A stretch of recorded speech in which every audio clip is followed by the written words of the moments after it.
And in verse 30, it says, And Jephthah vowed a vow unto the Lord and said, If thou shalt without fail deliver the children of Ammon into my hands, then it shall be that whatsoever cometh forth of the doors of my house to meet me when I return in peace from the children of Ammon shall surely be the Lord's. I will offer it up for a burnt offering. So Jephthah is saying, I need a little insurance policy. Lord, if you deliver the enemy into my hands, whatever comes out my door, I'll offer it up to you. All right? Okay. Go down to verse 34. And Jephthah came to Mizpah unto his house, and behold, his daughter came out to meet him with timbrels and with dances, and she was his only child.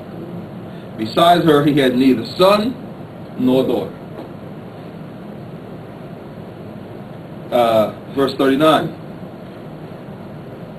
Well, actually, I just read 35. And it came to pass, when he saw her, that he rent his clothes and said, Alas, my daughter, thou hast brought me very low, and thou art one of them that trouble me, for I have opened my mouth unto the Lord, and I cannot go back. Cannot go back. And it came to pass, verse 39, at the end of 2 months, that she returned unto her father. He gave her some time to hang out. It came to pass at the end of 2 months that she returned unto her father, who did with her according to his vow, which she had vowed. And she knew no man, and was a custom in Israel. He offered her to the Lord per his vow. So I want you to compare this to what we just read in 1 Samuel. One, this guy only has one child. Saul had other sons and 2 daughters.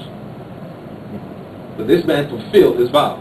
I will offer whatsoever comes out the door, and he did. So I want you to understand the extent of Saul's sin. So at this point, sin is now rampant in the church, the children of Israel. It's running around. And it's rebellion. It's outright rejection of the Word of God. It's outright rejection of the Word of God. Very important you get that. Okay? And notice, no one has repented yet. No one's repented. Jonathan has repented, Saul has repented, the people have repented, which means the sin remains. Okay? All right.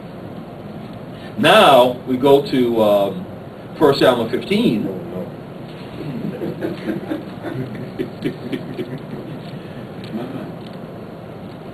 And if you've studied Saul, so here's where we are. With his first sin in 1 Samuel 12, God said, your kingdom will not continue. So God, at that point, took away his posterity, which means his sons would not reign as kings. But he's still king. He's all right. He's still king. And clearly, that's okay with him. Okay? The fact that his sons will never be king, that's not an issue. Okay?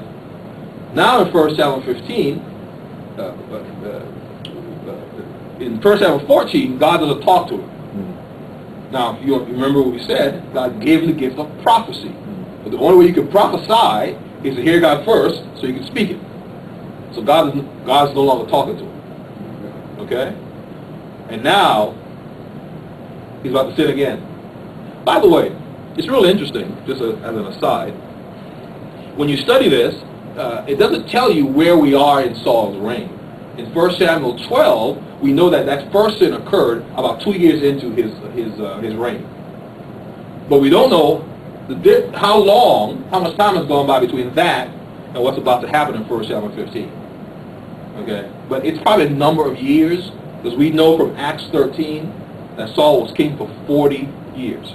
But you never told that in 1 Samuel. But he was king for 40 years. Okay? And we also know that while David indeed wandered in the desert during Saul's reign, it was for a number of years, but wasn't many. So, here's what I think. This is opinion. I think this happens 1 Samuel 15 right around his 33rd year of reign. That's just me guessing. Okay? Okay. Can't prove it to you. Okay, I'm just telling you, it's based on what I've looked at. This is probably somewhere around the 33rd year that 1 Samuel 15 is happening. Okay? Okay? So notice, 1 Samuel 12, the first sin, when he offered the burnt offerings, happened in year 2. But God never said he would take his kingdom away. He just said your kingdom won't continue. So God allows him to be king. So that's no problem. Okay? So let's look at some key things in 1 Samuel 15.